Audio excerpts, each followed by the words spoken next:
underline. Omong dikit tapi nyelekit. Bersama Om Bob. Om Bob, baru-baru ini BPK menemukan adanya kunjungan kerja anggota DPR yang ternyata merugikan negara 945 miliar. Ini bagaimana Om Bob menggarisbawahi masalah ini? Memang ini tindakan yang memalukan. Anggota Dewan Terhormat sebagai wakil rakyat itu telah berbuat yang tidak patut dipuji.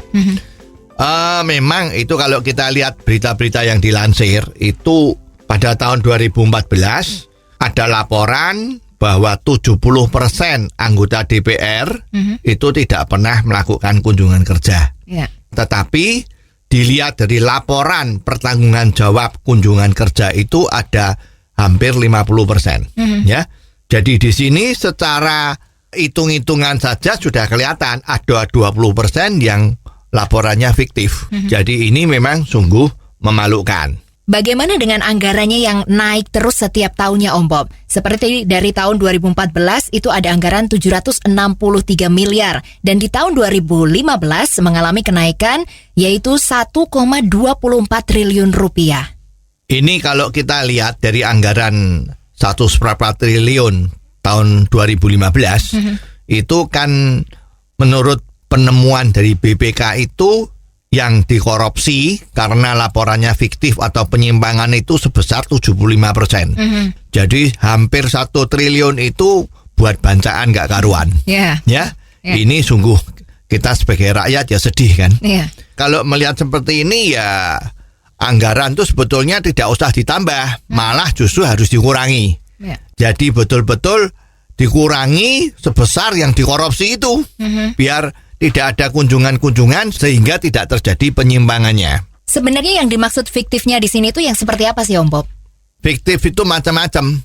Pertama kali itu bisa saja dia tidak melakukan kunjungan, tetapi hanya memposting atau melaporkan dengan foto-foto yang dulu-dulu atau ngambil dari internet, Nah, itu dilampirkan sebagai laporan kalau sudah berkunjung ke sana, Juga melakukan yang namanya itu biaya perjalanan pesawat atau kendaraan hotel-hotel itu dilakukan secara fiktif, Terus juga membuat semacam daftar kehadiran atau kegiatan kunjungan kerja yang palsu.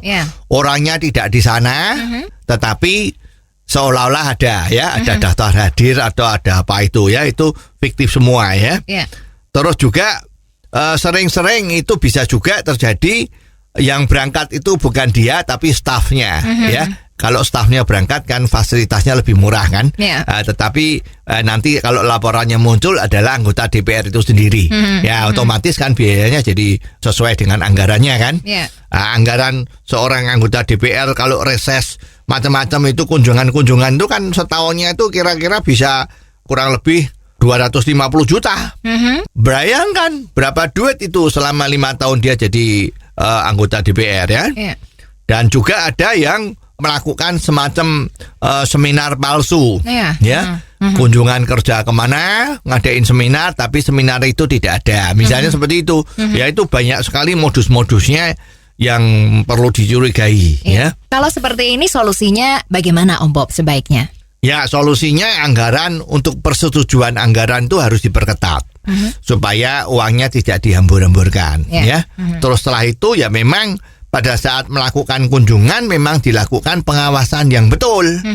Kalau nanti laporannya tidak betul, fiktif, ketahuan bahwa memalsukan beberapa dokumen-dokumen supaya uangnya keluar tetapi tidak dipakai itu, ya hukumannya itu yang harus dilakukan dengan betul. Bukan seperti sekarang. Kalau sekarang kan sepertinya diselesaikan secara damai, secara hukum adat lah, saling memaafkan terus sudah selesai. Nah ini kan ya tidak betul. Justru kalau terjadi penyelewengan ini harusnya anggota DPR tersebut harus dipecat dari keanggotaan. Kalau partainya tidak mau menarik, ya harus dipecat oleh Dewan Pimpinan DPR. Kayak gini kok jadi wakil rakyat. Jadi sebetulnya saat sekarang ini DPR kalau mau memperbaiki citranya sebagai wakil rakyat yang bagus, yang betul-betul kerja untuk rakyat, ya tindakan-tindakan seperti ini tidak bisa ditolerir, harus segera dipecat.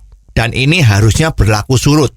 Walaupun anggota DPR sekarang, tapi ketahuan bahwa dia tuh melakukan kunjungan atau laporan fiktif tahun 2014, ya tetap dipecat. Ya, jadi tidak ada ampun lagi.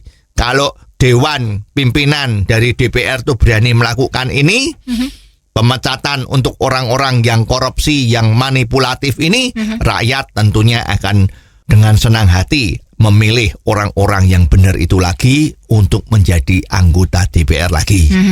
Oh, jadi begitu ya Om Bob.